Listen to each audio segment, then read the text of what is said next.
Assalamualaikum warahmatullahi wabarakatuh.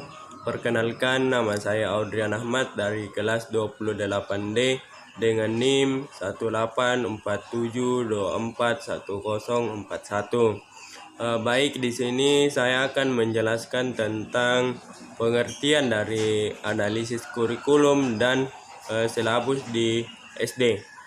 Adapun materi yang akan saya bawakan yaitu terbagi atas 4 bagian. Yang pertama yaitu pengertian kurikulum dan silabus, kedua landasan kurikulum, yang ketiga karakteristik yang berlaku di SD, dan yang terakhir yaitu komponen kurikulum. Adapun pengertian dari kurikulum dan silabus, yang itu kurikulum adalah seperangkat rencana dan peraturan mengenai tujuan, isi, dan bahan pembelajaran serta cara yang digunakan sebagai pedoman penyelenggara pembelajaran untuk mencapai tujuan pendidikan tertentu. Kemudian pengertian silabus.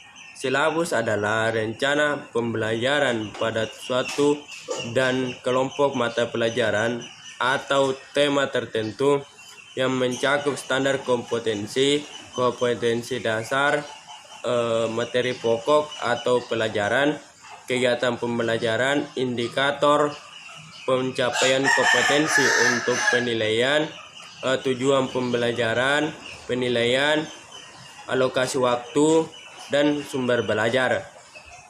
Kemudian yang kedua yaitu landasan kurikulum. Landasan kurikulum terbagi menjadi 5 bagian, yaitu yang pertama landasan yuridis, yang kedua landasan filosofis, yang ketiga landasan konseptual, yang keempat yaitu landasan empirik, dan yang kelima yaitu landasan teoristik. Kemudian yang ketiga yaitu karakteristik kurikulum, yang terbagi juga menjadi 5 bagian, yaitu yang pertama penekanan, yang kedua yaitu sumber belajar, yang ketiga orientasi, keempat penilaian, kelima penyampaian. Kemudian komponen kurikulum terbagi menjadi 4 bagian, yaitu yang pertama ada tujuan, struktur dan muatan, kalender pendidikan, silabus, dan contoh RPP. Ketiga yaitu karakteristik kurikulum, yang terbagi juga menjadi 5 bagian, yaitu yang pertama penekanan, yang kedua yaitu sumber belajar, yang ketiga orientasi, keempat penilaian, kelima penyampaian. Kemudian komponen kurikulum terbagi menjadi 4 bagian, yaitu yang pertama ada tujuan, struktur dan muatan, kalender pendidikan, silabus, dan contoh RPP. Adapun materi yang kedua yaitu tentang contoh analisis kurikulum. Adapun materinya terbagi menjadi 4 bagian. Yang pertama yaitu hakikat IPA SD, yang kedua yaitu kesesuaian silabus IPA SD, yang ketiga yaitu analisis KTSP IPA SD, dan yang keempat yaitu perbedaan KTSP dan kurikulum. Langsung saja kita beralih ke hakikat IPA. IPA ialah suatu cabang ilmu pengetahuan yang melibatkan perhatian dan eksperimen untuk membuat rumusan, ide, penerangan, dan pemahaman terhadap fenomena atau gejala yang terjadi di alam. Itu menurut Kamus Oxford. Adapun kesimpulannya yaitu IPA merupakan ilmu yang mempelajari tentang alam semesta beserta isi dan kejadian-kejadian yang dapat diperoleh dan dikembangkan baik secara induktif ataupun deduktif. Kemudian kesesuaian silabus IPA dengan hakikat IPA.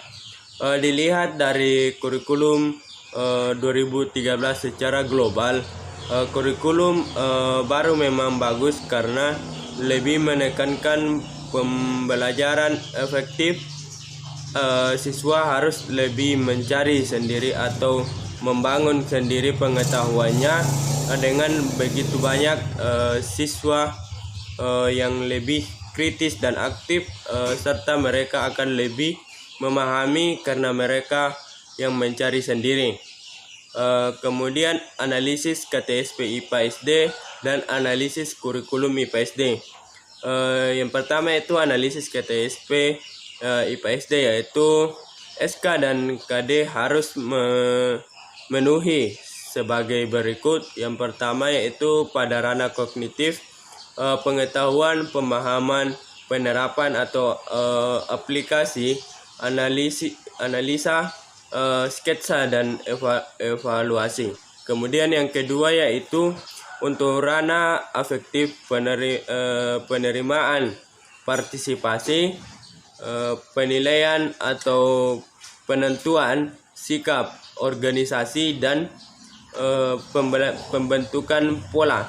Dan yang ketiga yaitu untuk ranah psikomotorik, persepsi, kesiapan, gerakan terbimbing, gerakan terbiasa, gerakan kompleks, penyelesaian pola gerakan, kreativitas. Kemudian kita beralih ke analisis kurikulum IPA SD, yaitu sesuai dengan pernyataan sebelumnya, kurikulum ini lebih menitik beratkan pada keseimbangan ranah kognitif, efektif, dan psikomotorik. Hal ini terlihat dari kompetensi dasar yang ingin dicapai.